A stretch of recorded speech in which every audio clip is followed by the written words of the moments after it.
અમદાવાદના નવનિયુક્ત મેયર હિતેશ બારોટે હોદ્દો સંભાળતાની સાથે જ શહેરના વિકાસ કાર્યોને વેગ આપવા માટે કમર કસી લીધી છે। મેયર બન્યા બાદ પૂર્વ વિસ્તારની જનતાની સુખાકારી માટે તેઓ સીધા સ્થળ પર પહોંચ્યા હતા। મેયર હિતેશ બારોટની સાથે ડેપ્યુટી મેયર અંજુબેન શાહ અને સ્ટેન્ડિંગ કમિટીના ચેરમેન કમલેશ પટેલે પણ મોરચો સંભાળ્યો હતો। પદભાર સંભાળ્યા બાદ એક્શનમાં આવેલા મેયરે વસ્ત્રાલ આરટીઓ નજીક ચાલી રહેલી ખારીકટ કેનાલની મહત્વાકાંક્ષી કામગીરીની મુલાકાત લીધી અને નબળી કામગીરી ન ચલાવી લેવાની કડક ચેતવણી પણ આપી।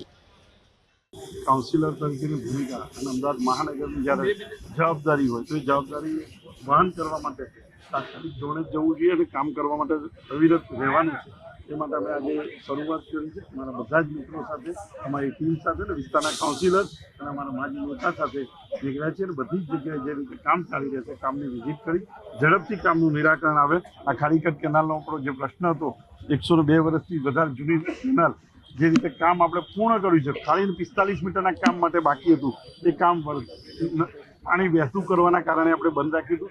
હવે પાણી બંધ થયું છે અને આવનાર 10 દિવસની અંદર 15મી જૂન પહેલાં આપણે આ કામ પૂર્ણ થઈ જાય એ દિશામાં આગળ વધી રહ્યા છે। અમદાવાદના પ્રથમ નાગરિક બન્યા બાદ અમદાવાદના મેયર હિતેશ બારોટ અને ખાસ કરીને standing committee chairman Kamlesh Patel સહિતની ટીમ છે તે અમદાવાદના વસ્ત્રાલ વિસ્તારમાં ખારીકટ કેનાલમાં પહોંચી છે। ખારીકટ કેનાલમાં વિકાસના કાર્યોની સમીક્ષા છે તે કરવામાં આવી રહી છે અને સૌથી મહત્વની વાત એ છે કે જે પ્રકારે આજે પહેલો કાર્યક્રમ જે છે તેમાં અધિકારીઓ સાથેની એક બેઠક અને સમીક્ષા બેઠક પણ યોજાશે।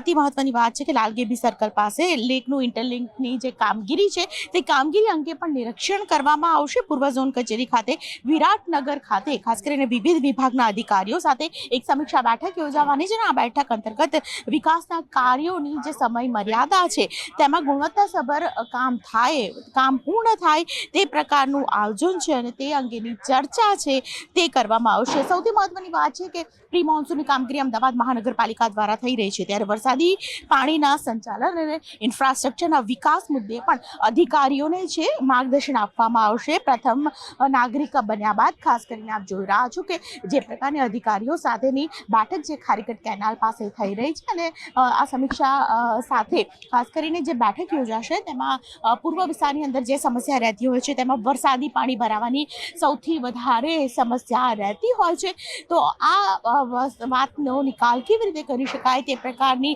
ખાસ કરીને ચર્ચા પણ કરવામાં આવનાર છે। લાલગેબી સર્કલ પાસે ચાલી રહેલા લેક ઇન્ટરલિંકિંગ પ્રોજેક્ટના નિરીક્ષણ દરમિયાન મેયરનો કડક અંદાજ જોવા મળ્યો હતો। તેમણે ગ્રાઉન્ડ પર જ અધિકારીઓને આકરા સવાલો કર્યા હતા કે આ કામ ક્યાં સુધીમાં પૂરું થઈ જશે અને કામગીરીમાં ઢીલાશ કેમ ચાલી રહી છે।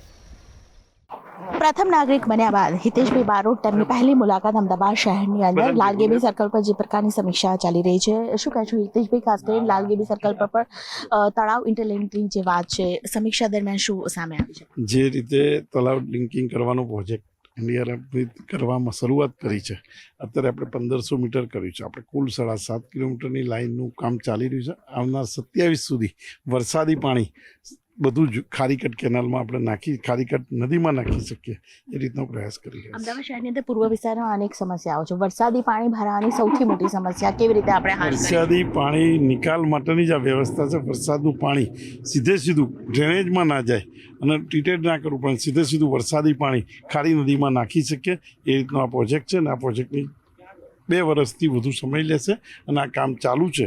એ કામની અંદર જેટલી ગતિ ઝડપથી થાય માટે પ્રયાસ ખારીકટ કેનાલને પણ આપણે સમીક્ષા કરી તે પણ કામ ક્યાં સુધી પૂર્ણ? ખારીકટ કેનાલનું કામ 15મી જૂન પહેલા પૂર્ણ થઈ જશે। બિલકુલ પેટ્રોલ ડીઝલના ભાવની વચ્ચે ખાસ કરીને જે પ્રકારે અમદાવાદ શહેરમાં સાયકલ ટ્રેક નથી જે વાત ચંદીગઢ કે પુણે કે હૈદરાબાદમાં છે, અમદાવાદ શહેરમાં તે માટે કોઈ કામ થશે કે કેમ? આપણા ત્યાં સાયકલ ટ્રેક પહેલા જ નગર બનાવ્યો હતો, આપણા ત્યાં સાયકલ ટ્રેક સાયકલ ઉપર ચાલવાની વ્યવસ્થા જે જોઈએ છે એ પ્રમાણેની વધતી જાય એ રીતે ઉપયોગ કરીશું। બિલકુલ જે હિતેશ બારોટ અમદાવાદના પ્રથમ મેયર પ્રથમ નાગરિક કે જેમણે ખાસ વાતચીત કરી અને અમદાવાદ શહેરની અંદર જે પ્રકારે સમીક્ષા છે તે અંગે તેમણે જણાવ્યું। કેમેરા પર્સન પંકજ મકવાણા સાથે દીપિકા કુમાર, ન્યૂઝ 18 ગુજરાતી, અમદાવાદ।